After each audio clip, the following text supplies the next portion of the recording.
înseamnă să vii cu un plan de afaceri, să vii cu o idee de afaceri, cel puțin, care să fie structurată într-un plan de afaceri, eventual cu sprijinul nostru sau cu al unor experți pe care îi putem atrage din comunitatea locală sau din afara Timișoarei.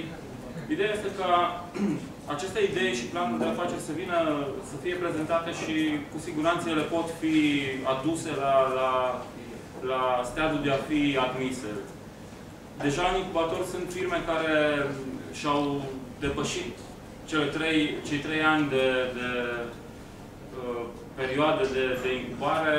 Oricând sunt solicitări sau propuneri de noi firme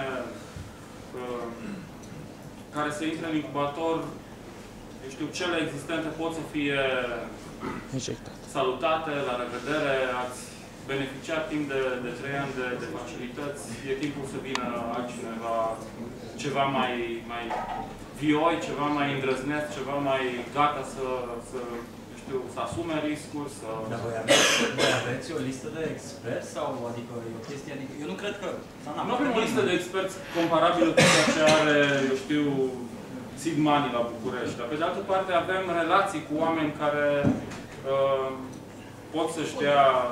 Și, pe de altă parte, e o idee bună să construim o comunitate locală de experți și... Bun, dar exact ce spunea Bobby, adică pe ideea de a merge local, atunci ideea ar fi că și talentele care le ai local sau experții care le ai local, consultanța, să o păstrezi la nivelul ăsta. Adică absolut, nicio problemă. Ar fi chiar... Bine, nu vorbeai de dezvoltare, dar și cam la chestia asta mă gândeam și eu. Eu merg destul de mult prin țară, cu blog trip și cu tot ce am avut eu și am găsit o grămadă de povești mișto, de experiențe care sunt complet diferite de ceea ce am găsit în București. Pentru că în București rețeaua de oportunități și de oameni e mai mare și mai puternică. Și atunci experiențele sunt la genul